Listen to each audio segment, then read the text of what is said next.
Bueno, buenas tardes. ¿Qué? Estábamos viendo esas imágenes, daban ganas de ver más, ¿no? De decir, oye, que sigamos viendo a estos vampiros. Yo no me acordaba de ese señor obeso que corre por el campo de fútbol y un zombi le persigue. Eso lo he visto en alguna película. Zombieland. Zombieland, claro. Es que Paco Plaza sabe todo lo que hay que saber del humor y el terror. Patricia no sé si sabe tanto, pero yo creo que también. Menos. Me gustaría, antes de empezar a hablar del humor en el terror, me gustaría presentar, aunque yo creo que no hace falta presentaros, pero bueno, siempre hay que cumplir un poquito ese protocolo.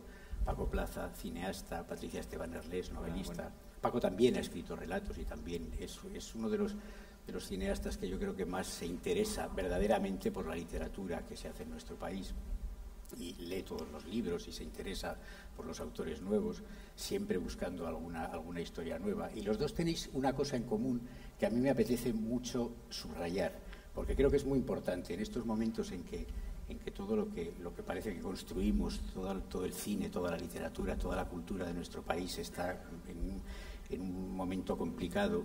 Ambos, en sus últimas obras, Verónica, la película de Paco, Las Madres Negras, la novela de Patricia, yo he estado cerca del proceso, de vuestros procesos creativos, y en ambos me llama la atención, y es curioso, lo pensaba al venir, que en eso coincidís, que llevabais mucho tiempo buscando verdaderamente una buena historia. Yo me acuerdo una vez que tú decías, una vez que comimos hace años, estoy buscando una historia, pero quiero algo que sea verdaderamente diferente, verdaderamente bueno, verdaderamente potente. Y Verónica, quienes habéis visto, pues verdaderamente veréis que efectivamente es así. Es una película que aparentemente se puede catalogar como película de terror, pero yo creo que va mucho más allá, rompe muchas fronteras, revoluciona muchas cosas.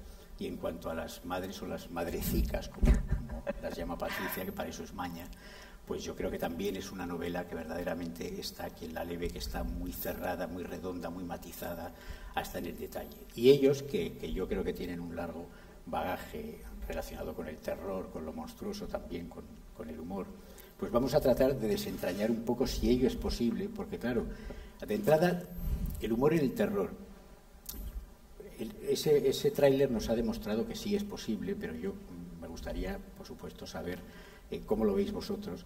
Pero antes me gustaría solamente comentar al revés. Yo pensaba, el humor en el terror, pero a veces también puede darse el terror en el humor. ¿Por qué no comenzar por ahí? Lo digo, esto en realidad es una cosa completamente gratuita, pero es que no puedo dejar pasar la oportunidad que nunca me ha sido concedida de contar un chiste en público. Yo soy muy malo contando chistes. Antes lo estábamos diciendo, los tres somos malísimos contando chistes. Pero a mí hay un chiste que se supone que es muy cómico, pero me ha provocado pesadillas, me ha dado mucho miedo. Yo creo que es el chiste más terrorífico de la historia de la humanidad. Y entonces me gustaría simplemente comentarlo antes de saltarnos al otro tema. Y el chiste es el siguiente. Va un hombre por la calle y se encuentra con otro hombre. Y entonces se le queda mirando y le dice, yo a ti te conozco, a ti te conozco de algo. Y el otro le dice, hombre Paco, soy tu hermano. Y él contesta, ya, pero no es de eso. No me digáis que no es una historia. Esto os dará pesadillas esta noche. Dadle vueltas al chiste y os dará verdaderas pesadillas. Bueno, pero esto era el terror, el humor que puede provocar terror. Demos la vuelta y volvamos al tema que nos ocupaba. El humor en el terror. ¿Creéis que se puede hacer? A mí me gustaría empezar un poco por el cine, tal vez porque creo, al menos tú sí tienes una película, en Rec 3 es una película que a partir del terror yo he llorado de risa viéndola, entonces es así que puede decirse que verdaderamente has hecho una película. Sí, buenas tardes a todos. La película a la que te refieres, Rec 3, es la única comedia que he hecho, ¿no? O sea, si tuviera que poner esto que ponen en el teleprograma género, diría comedia, ¿no? Comedia romántica. Lo que yo creo es que el humor es la herramienta básica de socialización y de empatía en la vida y en el arte, ¿no? Entonces, yo creo que yo lo uso en todas mis películas. Me voy dando cuenta de que de una manera involuntaria o natural, digamos, introduzco el elemento del humor, pero siempre porque a mí solo me cae bien la gente con la que me río. Entonces yo creo que es muy importante cuando estás viendo una película, si quieres provocar terror, lo que necesitas es que las personas que están viendo la película empaticen con las personas a las que le están sucediendo esas cosas tremendas. Y la forma más directa de empatizar y socializar es reírte con alguien. Estableces un vínculo afectivo y emotivo con una persona inmediatamente en cuanto te ríes, ¿no? Con ella, o intercambias una mirada en el metro, en el tren, pasa algo gracioso, miras a alguien al lado, os estáis riendo de lo mismo, se establece un vínculo, una corriente emotiva, ¿no? Y creo que eso es lo que necesitamos que nos proporcionen los protagonistas de las historias, sean en literatura, sean en cine, sean en cualquier tipo de disciplina. Entonces yo creo que he utilizado mucho el humor en ese sentido, en generar, por ejemplo, en Verónica, en la última película que hice, que hay muchos niños, el elemento infantil, hay mucho chascarrillo de niño que hace como que te encariñes con los niños y luego sufras más cuando... O sea, es un poco un ejercicio cabrón de encariñate con estos para luego los voy a joder y lo vas a pasar mal, ¿no? Y entonces creo que el humor es la manera de navegar por la vida. También esta mañana hablábamos de que siendo españoles el humor impregna nuestra manera de ser, ¿no? O sea, no hay... Yo, por ejemplo, siempre me fijo mucho en las anécdotas intrínsecamente españolas, ¿no? Por ejemplo, fui hace poco a la escuela de cine a dar una clase y en la escuela de cine hay una terraza. Entonces ponía un cartel, prohibido sacar las sillas a la terraza. Y debajo ponía, si las sacáis, volverlas a entrar. O sea, ya dando por supuesto que evidentemente las van a sacar, ¿no? Entonces, eso me parece que en Dinamarca ese cartel no estaría, ¿sabes? Me parece que hay algo tan intrínsecamente de descojonarte de todo. También porque, bueno, tenemos pues la sociedad que tenemos, los políticos que tenemos, todo da bastante risa. Y creo que tenemos una tradición muy sana de humor. Y de socializar y empatizar a través del humor. Entonces, el terror no va a ser ajeno a ello, ¿no? Menudo rollo soltado. Me acabo de dar cuenta que no da mucho rato. Pero claro, ante una pantalla de cine hay un grupo de personas que están viendo la película y de alguna manera siempre se establece una comunicación. Es decir, yo creo que no es lo mismo ver una película de humor con gente y que te anima la risa de los demás, te hace feliz. Es un poco esa sensación que tenemos todos de niños de ver una película y reírte a carcajadas y decir qué felices somos porque todos nos estamos riendo. Eso en cine yo creo que, tal y como lo has contado, evidentemente se puede utilizar como truco para luego hacer sufrir más al espectador. Pero yo creo que en un libro en que el espectador, digámoslo así, es decir, el lector es solo uno, yo creo que a mí siempre me ha parecido, siempre me ha parecido enormemente difícil hacer reír en literatura. Yo creo que reírse, puedes sonreír, puedes decir qué ironía tiene este autor.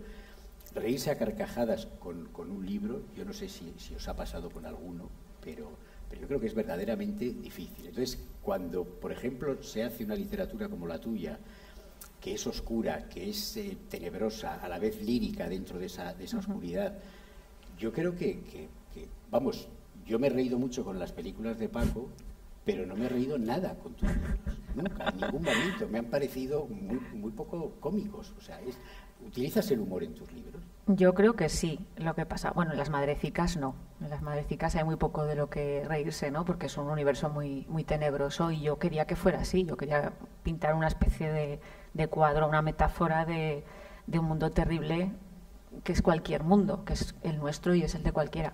Pero, por ejemplo, si nos vamos a Casa de Muñecas, ahí me reí todo lo que quise de todo lo que me da miedo. Porque en eso tienes razón. Yo creo que cuando estás escribiendo estás muy solo. Cuando eres un espectador que no estás con una comunidad que te rodea y con la que puedes sociabilizar, como ha dicho Paco, estás muy solo y a veces para mí el humor ha sido una luz en la ventana, ¿no? Algo que decías, bueno, ¿te dan mucho miedo las casas de muñecas? Pues ríete de las casas de muñecas. ¿Te da mucho miedo las gemelas? Pues ríete de dos hermanas que son iguales y que te están discutiendo que tú seas individual y que seas único en el mundo, ¿no? Entonces yo creo que es un mecanismo, sobre todo es un arma de defensa, es un quinqué con el que vas avanzando. Hay veces que a mí no me interesa reírme y no me río, pero a mí que me da miedo casi todo, pues descubrir el humor, una manera de salvarte, una manera de luchar contra el miedo. Claro, pero eso hablas de reírte mientras escribes, pero luego como lectora, por ejemplo, ¿hay algo que te divierta? ¿Hay algo que os divierta leyendo? Yo creo que hay muchos libros de terror que de repente el autor sabe, o películas, que de repente sabe establecer una especie de pausa o de tregua, ¿no? Porque no puede ser todo el rato miedo. Yo recuerdo novelas de Stephen King que me he reído con ellas, que de repente había un contrapunto que te hacía reír. Y creo que eso es, justamente luego vuelves al mismo punto del que vienes, pero en ese momento te has reído, ¿no? En ese momento normalmente de humanidad. Yo recuerdo en Cementerio de Animales de Stephen King, que es terrible, que te está contando la historia de un padre que vuelve a su hijo de la tumba, ¿no? Un niño que ha muerto en un accidente y lo regresa. Y de repente él se acuerda del día que su mujer se tira un pedo. Así, en medio de la novela, estás llorando, a moco tendido, porque este hombre quiere volver a su hijo zombie del más allá y de repente tiene el recuerdo de un día que su mujer se tira un pedo delante de él y se ríe. Bueno, pero eso yo no sé si yo como lectora me reiría. No, pero tal como lo cuenta él, te ríes. Y estás sumido en la tragedia de esa familia o de ese padre que quiere regresar al hijo, ¿no? Depende también de lo que te dé risa. Claro, es que yo creo que ahí la cuestión también es lo que nos dé risa a cada uno, ¿no? Porque yo, por ejemplo, siempre cuento, y además me suelen decir que nos reímos porque, por ejemplo, nosotros en el segundo nombre escribimos un guión hace mucho tiempo juntos y metimos 3 chistes que yo cada vez que nosotros nos moríamos de risa metiendo esos 3 chistes, y luego cada vez que veíamos la película, en el momento en que llegaba el chiste esperábamos ansiosos a ver qué pasaba y nadie se reía. Yo creo que esos chistes no los captó nunca nadie. No. De hecho deberías hacer cuando hagas una edición 20 aniversario o algo así, podía ponerse un subtítulo diciendo, o incluso poner risas enlatadas, ¿no? Diciendo, aquí por favor los autores quisieron que ustedes se riesen. Con subtítulos. Yo recuerdo que a mí, desde mi más tierna adolescencia, hay algo que me hacía muchísima gracia en la Metamorfosis de Kafka, que hay gente que es hilarante, sí, es un libro hilarante, por otro. Ah, sí, ¿te parece hilarante? Bueno. Hay un detalle, pero hay un detalle hilarante. A mí me parece un libro terrorífico, pero hay un momento en que Gregorio Samsa, convertido en escarabajo gigante, se atreve a salir a mostrarse ante sus padres. Entonces, pues bueno, se mueve como el escarabajo que es, sale por el pasillo y claro, los padres cuando lo ven, yo es que creo que esto es muy cómico, lo ven y entonces le empiezan a tirar manzanazos para que vuelva a su habitación, que es una solución un poco de salir del paso, ¿no? Porque verdaderamente eso no soluciona nada. Pero entonces dice Kafka, Gregorio Samsa, ante los impactos de las manzanas, se volvió todo lo rápidamente que pudo, es decir, con extraordinaria lentitud. Entonces, claro, eso te está generando una imagen en que te imaginas a ese pobre ser intentando girarse con un corpachón que no es el suyo, recibiendo los impactos de las manzanas que además emiten sus padres, lo cual añade un elemento de crueldad muy grande, ¿no? Yo creo que eso, por ejemplo, es una cuestión, un detalle en que en literatura puedes hacer reír y puedes hacer sonreír. Pero en cine creo que es mucho más fácil. Y en los libros, por ejemplo, historias de terror leídas, a mí me gustaría saber a ti qué te hace reír cuando lees una historia que te aterroriza o que te sugiere miedo. Bueno, ahora, o sea, como preguntas una cabronada esta que me haces, porque te voy a decir, me reí mucho leyendo Fortunata y Jacinta, ¿no? Pues no. Yo recuerdo mucho, recuerdo reírme leyendo a Juan José Millás, por ejemplo. O sea, pero no es terror. No es terror. Claro. Es que yo creo que reírte leyendo terror, pues no estoy muy seguro de si te sabría poner así algún ¿Y viendo ejemplo. Terror? Viendo terror muchísimo. O sea, es que a mí me hace muchísima gracia. Además, yo creo que hay un punto en que los géneros se tocan, ¿no? Porque realmente una cosa muy bonita que experimentas cuando haces una película de terror, cuando realmente está funcionando con el público, es que después de un gran susto viene una gran carcajada. La risa sirve como salida de adrenalina, ¿no? Yo me acuerdo cuando hicimos la primera película de Rec, por ejemplo, que es una película que funciona como un tobogán emocional, que es muy intensa. Yo recuerdo cuando estábamos montando la película, introdujimos un bloquecito en mitad, que son unas entrevistas con los vecinos muy disparatadas, muy de Rue 13, calle del Percebe, precisamente para bajar pulsaciones, para relajar. Decíamos que tenía que funcionar un poco como el algodoncito antes de la inyección, ¿no? Como que te relajes un poco en la butaca y cuando ya estás tranquilo volver a la intensidad, ¿no? Pero ahora estaba pensando, por ejemplo, en la cabina de Mercero, en la obra maestra, que empieza con una situación puramente grotesca de López Vázquez que va a hacer una llamada y luego no puede salir, y es como que la risa se te va congelando y eso se convierte en algo escalofriante, ¿no? Y creo que hay un punto, creo que el terror y el humor son como líneas que se entrecruzan en algún punto extraño, y que lo que resulta primero grotesco te puede producir un escalofrío poco tiempo después. Yo creo que La cabina, por ejemplo, es un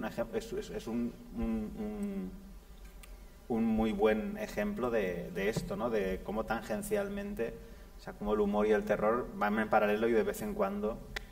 Además, ahí concretamente yo creo que estaba muy hábilmente utilizado el actor. El casting, claro. Porque, claro, López Vázquez es un actor que yo creo que la cabina debe ser del año 72 o algo así, ¿no? Sí. Yo la vi en televisión, recuerdo que se puso un día y la vi siendo muy pequeño, y recuerdo que, claro, la primera percepción que tenías, aparte de los premios, de la fama que ya traía, era que de entrada tú ves a López Vázquez, al que yo creo que si había empezado a hacer películas de Saura, desde luego yo no las había visto, con lo cual la referencia que tenía de él era el actor de humor.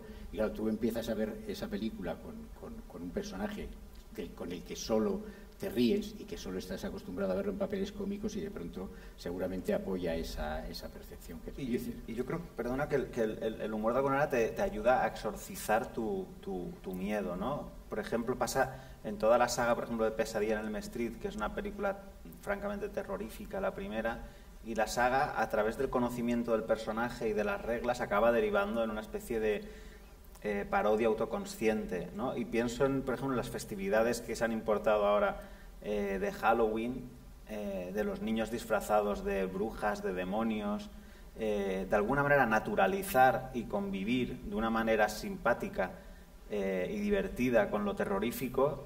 Creo que nos sirve como de exorcismo para intentar perder el miedo a aquello que realmente nos provoca el pánico. Habéis usado la palabra exorcismo los dos. Es que antes, cuando veníamos para acá, hay una cosa que ha comentado Patricia que me ha parecido curiosa e interesante. ¿De qué manera las películas de humor y de terror están sujetas a un riesgo muy grande, que es el paso del tiempo? Es decir, hay otro tipo de películas, por ejemplo, el cine negro clásico, convencional, norteamericano o francés, es muy difícil que digas el paso del tiempo lo ha destruido, ¿no? Porque tú ves esas películas y dices, de alguna manera ponen una serie de reglas que degustar esas películas pasa por aceptar esas reglas, por aceptar el blanco y negro, por aceptar las formas de moverse de los actores y de dirigir de los directores. Pero luego hay películas de humor y de terror, o simplemente películas de terror que de pronto se van al otro lado. Estábamos comentando, yo no sé si estás de acuerdo, tu percepción del Exorcista, cuéntanosla otra vez, porque yo creo que El Exorcista, vista ahora... Pues es una película de humor malísima, ¿no? Hay momentos, además, de una moralina y ya no te identificas con ese sentimiento de lo terrible o de contacto con lo terrible que tiene que evocar, y hay partes del Exorcista, pero lo que dices del humor, yo tengo un amigo que está dando clases en la Autónoma de Barcelona de cine y relacionado con lo fantástico, que el mismo Nosferatu de Murnau, hay alumnos que lo ven y se ríen de él. Entonces es que el humor y el terror tienen fecha de caducidad, eso es así. Las cosas que te dan miedo o que te dan risa en una época no son las mismas que te dan en otra, ¿no? Y en el caso del Exorcista hay momentos, yo creo que todo lo solemne y todo lo terrible que tiene de ese contacto con el mal que está, hay en determinadas escenas que se contamina, que ya no funciona. Yo he sacado lo del Exorcista porque creo recordar que tú eres muy fan del Exorcista. Entonces a lo mejor tú no te ríes, tú la sigues viendo. No, pero es que, a ver, para mí es un tema muy delicado el Exorcista, para mí. Porque es que con esta película de William Friedkin del año 73 ocurrió una desgracia enorme, que es que salió un director's cut en los años 90, infame, ¿no? En el cual el propio Friedkin, supongo que por afán lucrativo, decidió remontar la película incluyendo todo aquello que había eliminado con muy buen criterio. Y es verdad que hay escenas muy ridículas y que provocan risa, pero solamente en esa versión, que en realidad es la del director, pero es una versión que debería desaparecer de la faz de la tierra, porque incluye todo lo malo que consiguieron quitar para... Yo creo que la versión del 73 no tiene ninguna gracia. O sea, de hecho, es una película que yo no puedo ver. La veo a veces, veo algún trozo de día, porque hay algo maligno en esa película. O sea, hay algo... hay ciertas películas a lo largo de la historia del cine que han sido invocaciones demoníacas. O sea, son ritos mágicos contenidos en 1 hora y media. Y una de ellas, no hay muchas, pero una de ellas es El Exorcista. Esa película es tremendamente perturbadora y maligna. Entonces, cuando salió la versión esta, abaratándola, introduciendo la escena de la niña andando hacia atrás, cosas que evidentemente están mal. Pues mira, esta es una explicación que yo desconocía, porque la verdad es que yo recuerdo que también la vi en cine. Claro, es que uno se va dando cuenta cuando suma muchos años que de pronto dice, pero si esta película la vi en cine cuando se estrenó, la vi en cine cuando se estrenó, menos mal que no vi en cine cuando se estrenó Gilda, porque entonces sería un anciano, o sea, Nosferatu, ¿no? La primera versión. Pero recuerdo que cuando vi El Exorcista me aterrorizó. Yo vivía entonces en Madrid, en el Colegio Mayor, y recuerdo que la vi en un cine lleno hasta arriba, un día, como has dicho, a las 7 de la tarde, con sol, y entonces dice, no es para tanto, tanta gente que hay aquí, no me arropan. Pero luego cuando llegué por la noche al Colegio Mayor, que recuerdo que mi habitación estaba al final de un largo pasillo, de pronto me vino sobre todo la escena aquella en la que el mendigo en el metro adopta la voz de la madre del padre Carras. Y entonces aquello de pronto era como terrorífico. De hecho, yo me fui, aquel pasillo lo atravesé diciendo, el diablo existe y vamos, está claro que va a venir a por mí por alguna razón. Noche. Pero lo que también estoy de acuerdo y es curioso es que a lo mejor es por eso que dices de esa versión, porque yo la volví a ver y me resultó muy, muy hilarante en algunos momentos. Sí, es que está muy mal esa versión. ¿Eso creéis que es un riesgo que puede ocurrir a la hora de crear, a la hora de hacer algo en que trates, no ya, con humor o no, a la hora de hacer algo de terror, por ejemplo, que es en realidad en cine, sobre todo tal vez más que en literatura, es muy extremo el riesgo que corres a la hora de poner algo aterrador en una pantalla que se puede ver superado, ¿no? Hombre, yo creo que con todas las películas, especialmente las de terror, en cierto modo hace falta colocarse en una determinada posición para verlas, ¿no? O sea, quiero decir, también estos que se ríen viendo Nosferatu de Murnau seguramente estarían en el Museo d'Orsay viendo el cuadro del origen del mundo y dirían, mira, un coño, ja, ja, ja. O sea que, bueno, también hay que ver qué tipo de persona se ríe. Pero que evidentemente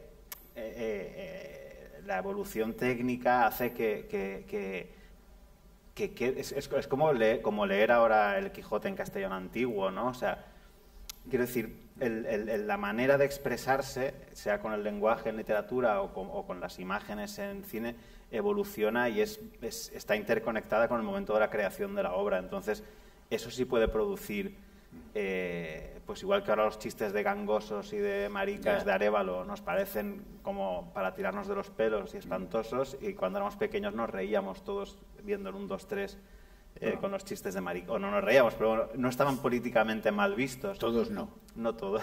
Yo no me reía. Y entonces con el terror es verdad que bueno, pues por el tema de maquillajes, efectos especiales, hay cosas que han quedado superadas o cosas que ya no nos impresionan en la manera que lo harían a un espectador de la época y exigen un esfuerzo de trasladarte un poco al momento histórico, ¿no? en el que se produjo la película. En cambio, hay curiosamente cosas que se quedan. También hablábamos de películas que han quedado de una manera terrorífica, en las que curiosamente no hay fisuras de humor. Hemos localizado dos, a ver si estás de acuerdo, dos películas de terror que siguen manteniendo una esencia terrorífica a pesar de ser películas con casi medio siglo a la espalda, que yo creo que no tienen humor en absoluto y que siguen manteniendo esa sensación de que las ves hoy por primera vez y seguramente te aterroriza incluso a alguien que sea un joven de esos que se ríen de Nosferatu, que son que fue de Baby Jane y Psicosis. Es curioso que Psicosis la hemos visto 1000 veces. Creo que es una película que yo no logro ubicar ningún elemento humorístico. ¿Y en qué fue de Baby Jane? Excepto aquel momento en que Víctor Buono se aterroriza y sale de la casa como un rinoceronte, que eso puede ser un poco cómico. Entonces me pregunto, ¿será que estas películas que han permanecido, estas películas que se sostienen con esta solidez pasado medio siglo, tal vez el hecho de que no tengan humor ayuda a su permanencia? Es decir, tal vez los temas tan serios y universales, como decías, que tanto Psicosis como Baby Jane cuentan, el hecho de que no tengan humor hace que adquieran, no sé, de alguna forma cierta solemnidad o cierto rigor o cierta seriedad que las mantiene vivas mucho tiempo después. Yo creo que en los dos casos la sensación que yo tengo, cuando ves Psicosis o cuando ves que fue de Baby Jane, lo que tienes la sensación es de que son cosas que te pueden pasar a ti, que son peligros que sientes como próximos, ¿no? Tú estás en tu casa, estás desnudo, te estás duchando y entra alguien a tu casa, que es el reducto donde más seguro te tienes que sentir. Y en el otro caso es tu enemiga, es tu hermana, que son grandes temas también, ¿no? Esa rivalidad, ese ser impuesto por la genética con el que a lo mejor no tienes nada en común. Entonces, no te puedes reír de algo así, no te puede hacer gracia algo así, a no ser que intencionadamente lo parodies. O sea, la primera sensación, el primer impacto es de miedo, porque por una parte tienes la indefensión absoluta y por otra parte el enemigo está en tu casa también y es tu hermana.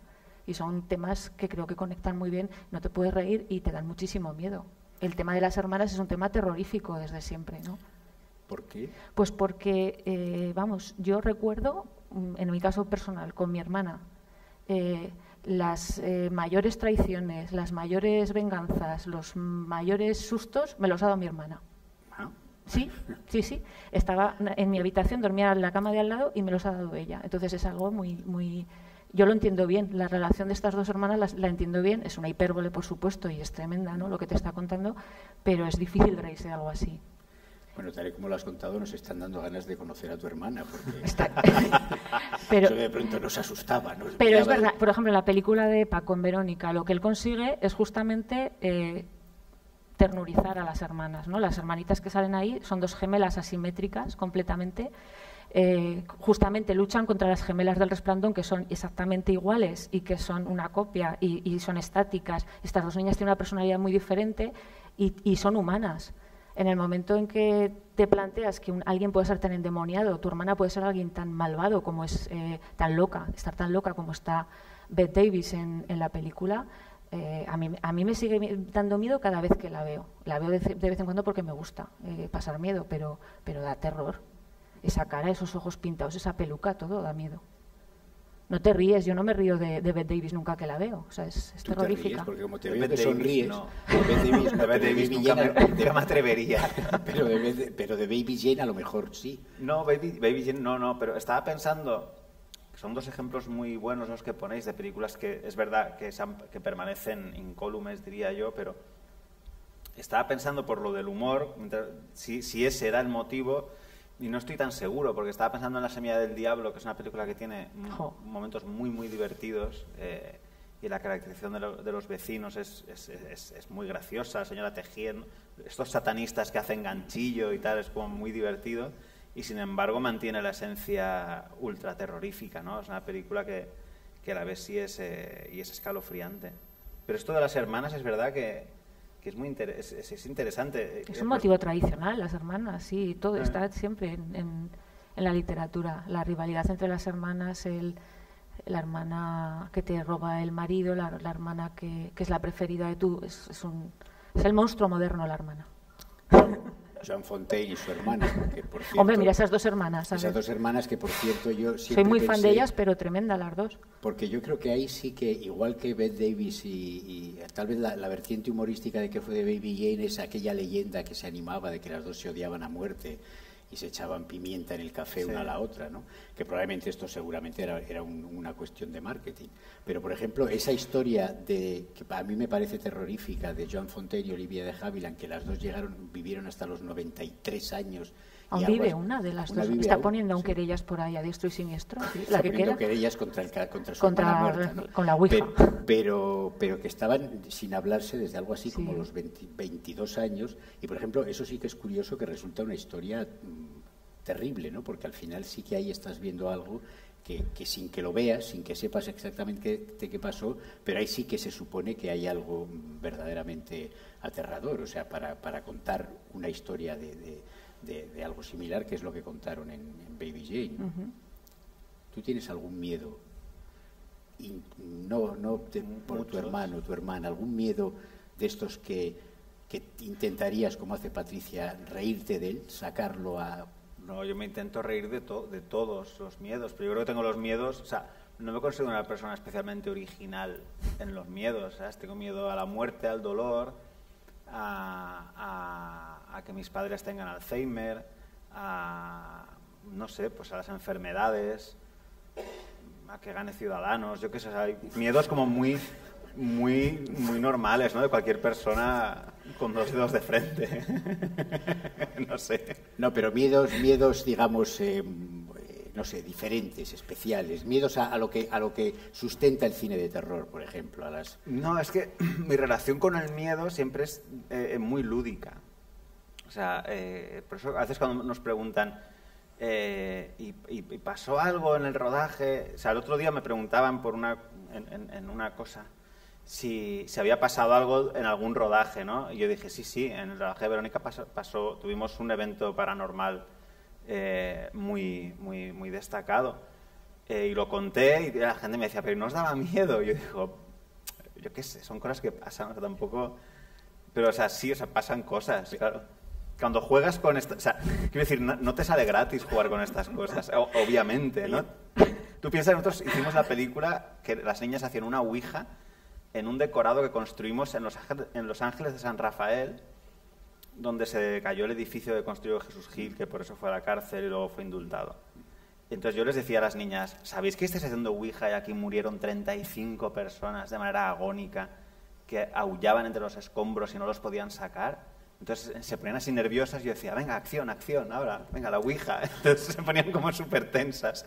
Entonces yo me reía mucho o sea, me divierte mucho provocar el miedo y lo disfruto y me lo autoinflijo, o sea, me gusta mucho pasar situaciones. Claro, de pero miedo. no es un miedo, yo creo que no es un miedo real, porque yo, por ejemplo, cuando vi Verónica y vi todas las escenas de la ouija, que verdaderamente hacía mucho tiempo que no se ponía de moda ese tema, incluso me parece que comentaste que se dispararon. En Amazon se habían ventas. vendido muchas ouijas en Amazon. Sí. Esto Es sí que muy noventero. No habían entendido la película para nada. No, pero es curioso que esto sí que puedes decir, esto es un hecho concreto de éxito, ¿no? O sea, tú haces una película sobre ouija y de pronto dices, además de dar dinero en taquilla y tal, esto se dispara. Pero yo recuerdo que cuando vi la película, que a mí me parece épica, realmente me parece que cuenta una historia hermosísima y muy que va mucho más al sentimiento que a cualquier otra cuestión.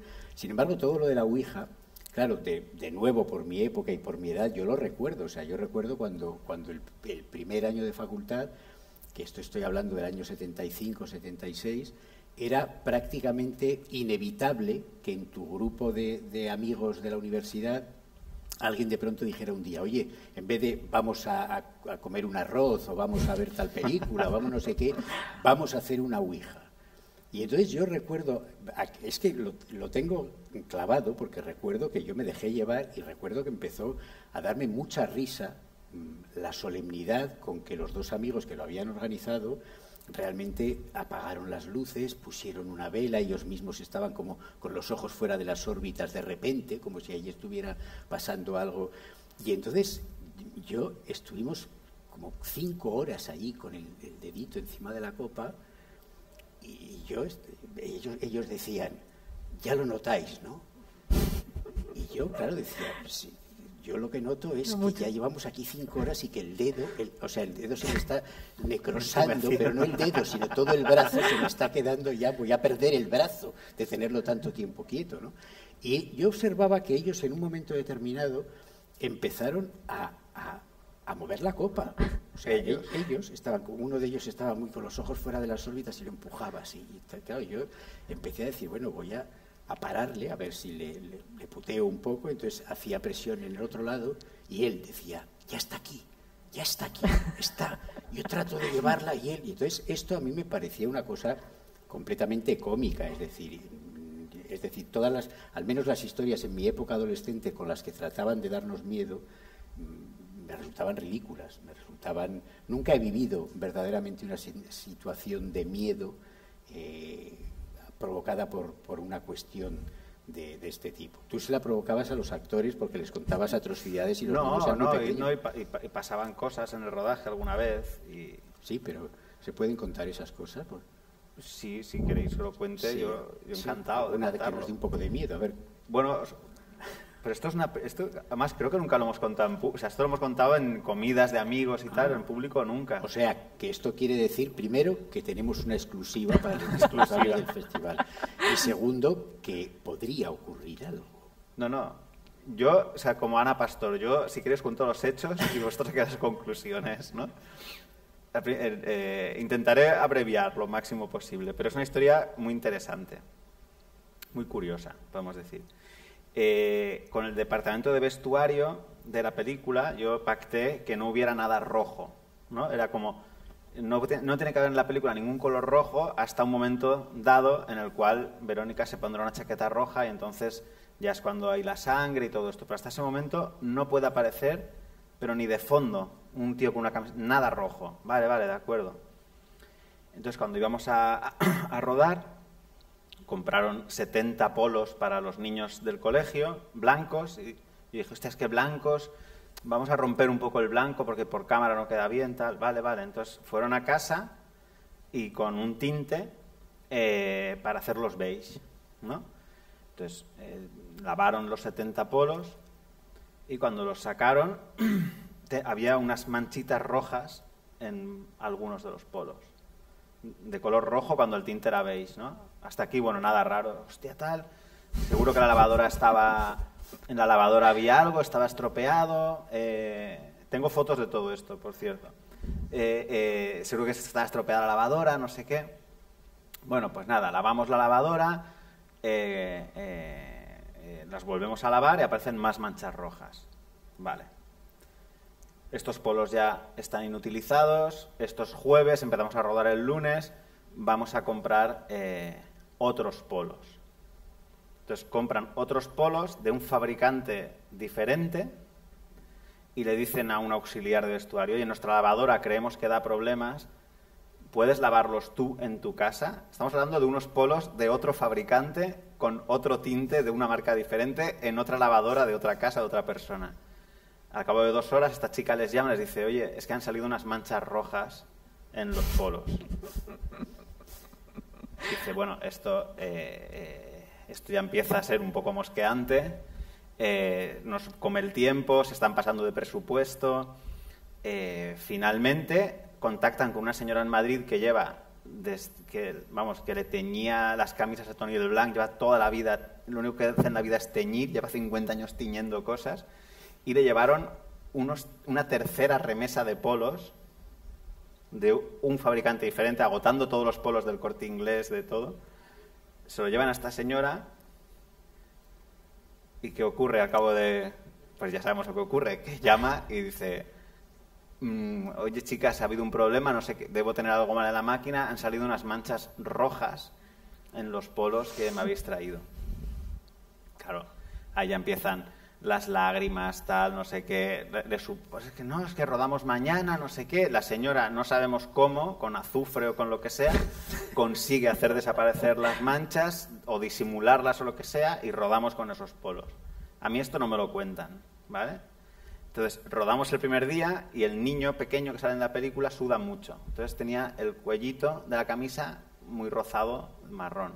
Entonces, cuando llegan ellas cansadas de rodar a casa, ponen un barreño con lejía, dicen vamos a frotar, entonces frotan, agua, lejía y una camisa blanca. Tengo la foto de este momento, ¿eh? Roja. El cuello rojo.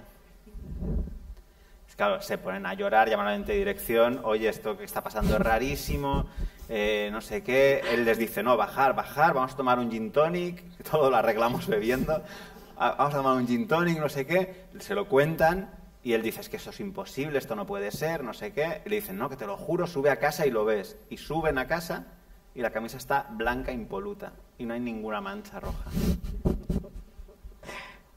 Y esto es lo que... Así. Y la explicación no se sabe.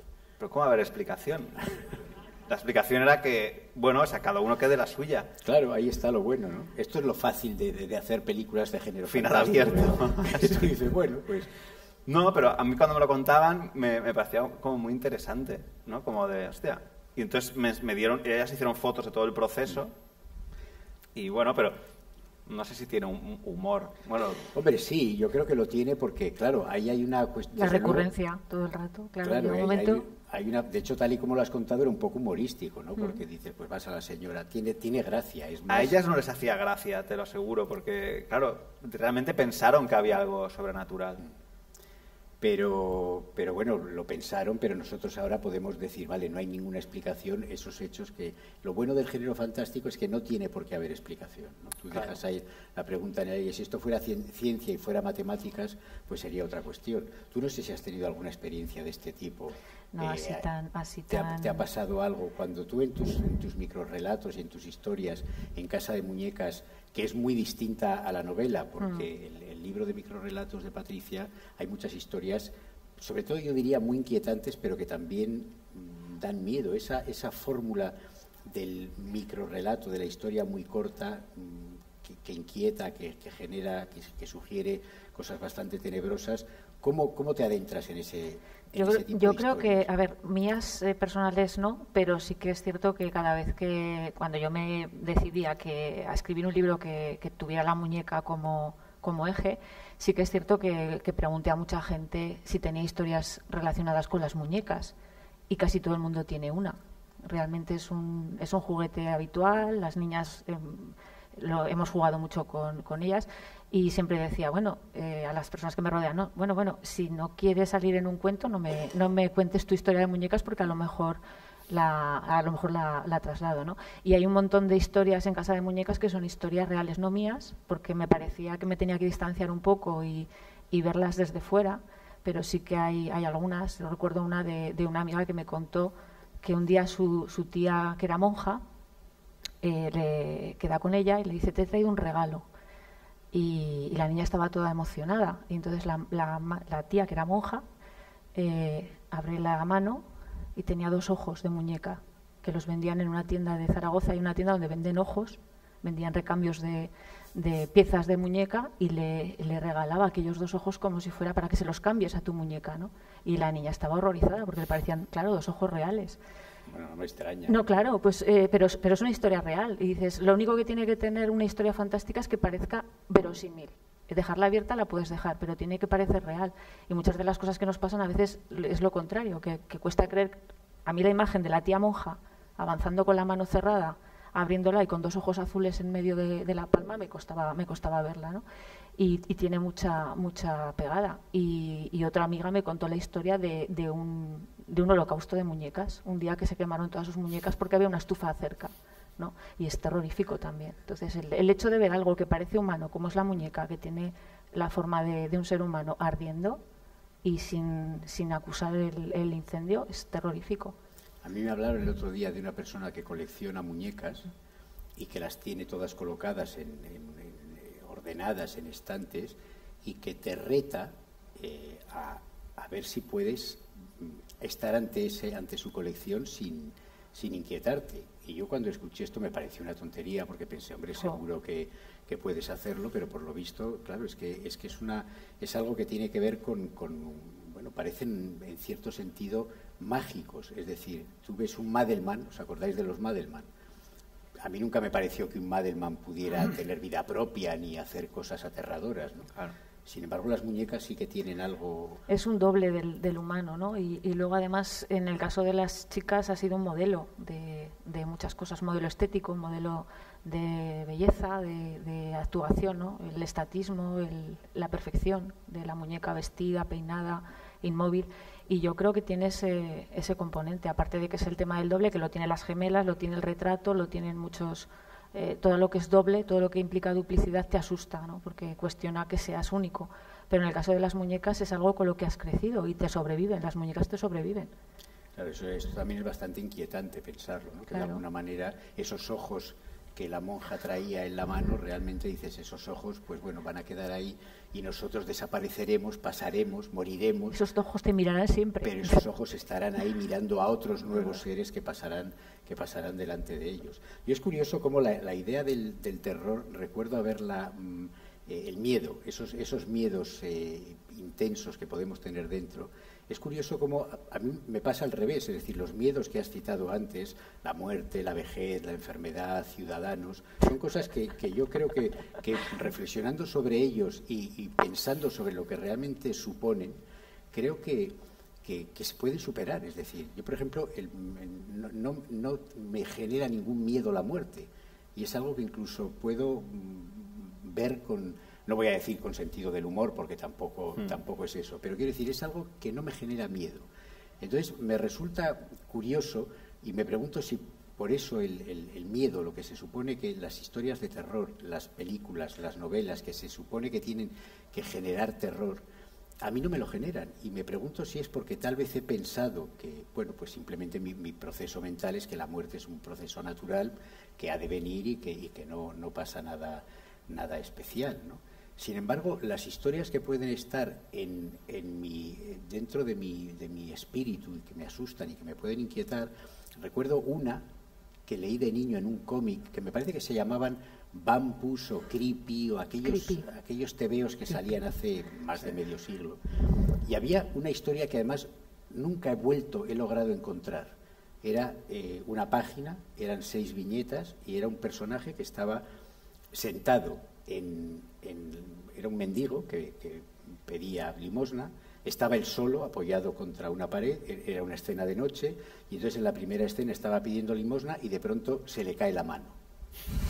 Y entonces él dice, qué curioso, ¿qué ha pasado? No me duele ni nada, pero se me ha caído la mano. Entonces, lo siguiente es que se le cae el brazo, se le van cayendo trozos del cuerpo hasta que en la última viñeta solo queda la mente flotando en el negro y una voz en off, que es la de él, que dice, ¿y ahora qué? Y entonces a mí aquella historia sí que me dio mucho miedo, porque me pareció que en la oscuridad rigurosa no es posible tener ninguna mirada humorística. Creo que si estás encerrado en un lugar oscuro, puedes tener humor, puedes evadirte de la historia terrible que cuentas con el humor de Rec 3 o de Verónica incluso, de algunas pinceladas de las que citabas de Stephen King, pero ¿os parece que de la oscuridad puede uno escapar? ¿Podríais hacer humor sobre la oscuridad, con la oscuridad rigurosa? No sé, es que, joder, o sea, menuda sobremesa nos estás dando.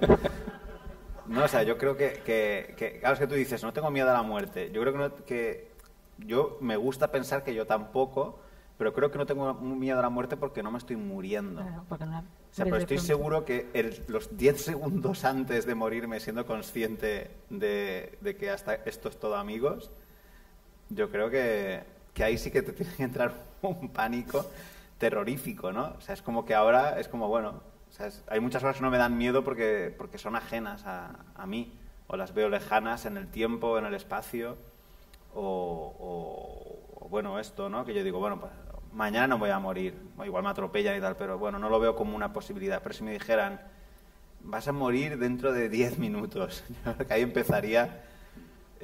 Bueno, no te lo creerías. Me quitaría el Twitter. Diría, voy a estar 10 minutos sin Twitter, por lo menos. Por lo menos muero tranquilo. Pero claro, no te lo creerías. Quiero decir, que alguien te diga, vas a morir dentro de 10 minutos de la misma manera bueno, si que a mí me contaban lo de la Ouija. Si dice un neurocirujano con una radiografía bueno, señalando con un boli, me lo creo. Si me lo dice una señora con una hoja de romero, no, pero... No, pero claro. Eso yo no sé si generaría miedo o no. O sea, supongo que generaría una alteración brutal, pero me refiero de un proceso, eso que has contado es muy extremo. O sea, yo hablo de la idea de pensar en la muerte, ¿no? Creo que eso, en fin, no lo sé. Pero de todas maneras veo que no podéis hacer humor con la idea de la oscuridad rigurosa. Es que yo creo que en el momento, yo me estoy acordando de lo que decía Valle Inclán, de la forma de enfocar como autor cuando escribes, ¿no? Y decía que había 3 maneras de relacionarte con los personajes o con lo que estás escribiendo. Una era viéndolos de rodillas, como los héroes de la antigua Grecia, que son seres pues supeditados, ¿no? Otros es verlos al mismo nivel que tú, que es pues lo que haría Shakespeare, por ejemplo, con sus personajes, ¿no? Que son seres humanos y que los entendemos y nos contagiamos de lo que les pasa, y otras verlos desde arriba, que es lo que pues por ejemplo hacía Valle Inclán, ¿no? Y llega un momento en que si tú te pones a la misma altura que el personaje y empatizas con él. No puedes escribir o no te sientes cómodo escribiendo según qué cosas. Tienes que muñequizarlos también, tienes que hacerlos un pelele para poder hablar de la oscuridad sin que te dé miedo. Y creo que yo recuerdo un cuento de Galdós que habla justo de lo que has dicho, y es un cuento satírico, es un cuento en el que se está riendo de un hombre que se queda sin cabeza y la va buscando por toda la ciudad. Y es capaz de ver y es capaz de sentir, y es súper gore porque describe lo que queda del cuello del hombre, y no hay nada de terror ahí. Y en cambio está contando un poco lo mismo que estás diciendo tú, una mutilación, ¿no? Que es uno de los grandes miedos del hombre. Entonces depende de la posición en la que te sitúes respecto a lo que estás contando. A mí me daría pavor contar algo así desde la oscuridad. De todas formas, es que yo creo que cualquier historia potente, sólida, solvente que uno quiera narrar, es una sensación que tengo, y pienso de nuevo en Verónica o en las madres. Creo que cuando una historia es una comedia, es humorística, yo tengo la percepción, cuando es una comedia, cuando el género es la comedia, cuando lo principal es el humor, tengo la sensación de que eso está un poco en la línea de lo que decíamos antes, pero tal vez más drástico. Temo o sospecho que está condenado a morir antes. Es decir, yo creo que cuando uno plantea hacer, no sé, lo que yo veo en Verónica, por ejemplo, que es una historia en realidad de amor y de sacrificio. Yo veo la historia de una heroína, ¿no? que adopta una postura de heroísmo para morir salvando, ¿no? Eso es épico. Para mí la comedia siempre lo ha tenido en el cine. Siempre tengo la sensación de que todas las comedias que he ido viendo a lo largo de mi vida han ido caducando, excepto El Gran Lebowski, que es una película que por alguna razón le tengo un amor especial, porque en realidad creo que más que ser una comedia es una mirada sobre un tipo de vida y sobre una forma de entender el mundo que en cierto sentido yo conocí. Pero ¿nos da un poco esa sensación? Es decir, que las comedias están condenadas a pasar, porque, por ejemplo, pienso en las películas míticas que todo el mundo dice maravillosas, de George Cukor, comedias estupendas, tal. Pero claro, están tan supeditadas a la forma de hacer de una época, al maquillaje de los actores, a la manera de interpretar, que yo verdaderamente dudo que hoy, igual que nos decíamos antes, te ríes o hay gente que se ríe con Nosferatu, yo creo que hoy en día ver historias de Filadelfia, yo siempre que oigo que la mejor comedia de la historia del cine, pienso que es alguien que no la ha visto recientemente. Sí. Porque creo que la forma de narrar, de la presencia de los actores, por buenos actores que sean, es algo que está tan en el pasado. ¿Eso os parece que eso puede ocurrir? Hombre, en ese caso que citas de Historia de Filadelfia estoy totalmente de acuerdo. O sea, creo que es una película, no sé cómo sería es verdad que la vi hace poco y no, pero sí, creo que sí que hay ejemplos hay cortometrajes de Buster Keaton que a mí me siguen pareciendo muy graciosos. Los hermanos Marx, creo que quizá por el surrealismo que tienen, por su falta de anclaje en una realidad, sino que no sé, yo creo que si vuelves a ver Una noche en la ópera pasando los números musicales, creo que sigue siendo una maravilla. O sea, tampoco la he visto recientemente, pero yo creo creo que hay cosas muy muy ancladas a tu momento. Por ejemplo, o sea, la película Moulin Rouge, ¿no? Que es una película que en su momento fue... Yo creo que... O sea, molaría hacer el experimento de verla ahora, porque en su momento nos parecía como muy sofisticada, pero creo que de una manera súper relamida, y que a día de hoy seguramente, igual me equivoco, ojalá, pero nos parezca como amanerada, artificiosa y viejuna, ¿sabes? Porque creo que cuando algo es excesivamente conectado con su tiempo, se condena a ser iba a decir perenne, no al revés, se condena a la caducidad cuando se ata mucho a su tiempo. Y sin embargo, cuando haces algo más abstracto o menos deudor de modas, de corrientes, de realidades concretas, creo que tiene la capacidad de pervivir, ¿no? Como el cine de Bergman o de Tarkovsky, o las películas de Fellini o las de Almodóvar, que son películas que transcurren en un universo que no existe, solo existe en la cabeza de esas personas y nos lo han ofrecido a través de una pantalla. Pero Tú ves La ley del deseo y La ley del deseo no transcurre en Madrid ni en ninguna época. O sea, transcurre en una cosa que imaginó Pedro Almodóvar, y por eso creo que es una película que permanece perfectamente disfrutable a día de hoy, porque y a lo mejor ves Bajarse al Moro, que es una película quizá del mismo año y que obedece a una realidad que la ves ahora y seguramente te provoque como cierto apuro verla. Sí, pero yo creo que eso empalma con la idea que decíamos antes de que es un género de mucho riesgo por eso. Es decir, tal vez lo que los creadores pensamos, a ver si logramos trascender, a ver si dentro de 400 años se sigue hablando de nosotros, tal vez quien haga comedias lo tenga más complicado precisamente por eso, o no, si funcionan bien, pero si no funcionan bien yo creo que tiene ese riesgo, ¿no? Tal vez por eso la idea de esas películas de terror que citábamos, no sé, me parece interesante. Yo creo que voy a volver a ver El Exorcista, las dos versiones. No, pero no, la segunda no, ves solo el 73. Primera, claro, porque yo creo que he visto la segunda, voy a volver a ver la primera, la que vi con 15, 17 años. Yo la tengo y no la uso, te la puedo prestar. No la usas porque te da demasiado terror. Bueno, me estaban haciendo señales ya de la hora, que hoy debe ser muy precisa. Entonces, debo añadir dos cosas. Una, que Casa de Muñecas, junto a los otros libros de Patricia, ahora los firmará afuera. Y Paco, yo guardaba, pues que claro, no me habría gustado que, además de lo de la camisa, que ha sido muy inquietante, que también hubieras contado la historia del hombre lobo con el que conviviste en un momento determinado, porque escribiste un relato sobre ello. ¿Verdad? Y es que esa carita que pone, y eso ahora cuando lo pienso y veo que la barba que le crece así y el pelo que cada vez tiene más y tal, yo sí, vamos, cada vez más, dice. O sea, que el hombre lobo... No, pero es verdad que es una historia de hombres lobo que no es el momento de contar, pero que me gustó mucho y me inquietó de verdad. ¿Ves? Ahí sí que hubo una historia que yo me quedé diciendo, uy, esto que ahora te la cuenta. O sea que os agradecemos mucho que nos hayáis dado vuestro punto de vista sobre el humor y el terror. Yo me voy con los deberes de volver a ver El Exorcista, primera versión, volver a ver qué fue de Baby Jane, que, por cierto, tengo entendido que tienes un traje, un vestido, con Joan Crawford y Bette Davis, y es imperdonable que en un retrato, así como en un marco de retrato, sí. Si lo llego a saber que iba a salir. Bueno, pero es que siempre hay que llevar encima un traje con el que fue de Baby Jane, o sea, por lo que pueda pasar. Incluso, si me apuras, la peluca, porque ahora recuerdo que una vez contaste una historia en público llevando una peluca que durante algún tiempo estuvo por ahí dando vueltas. Sí.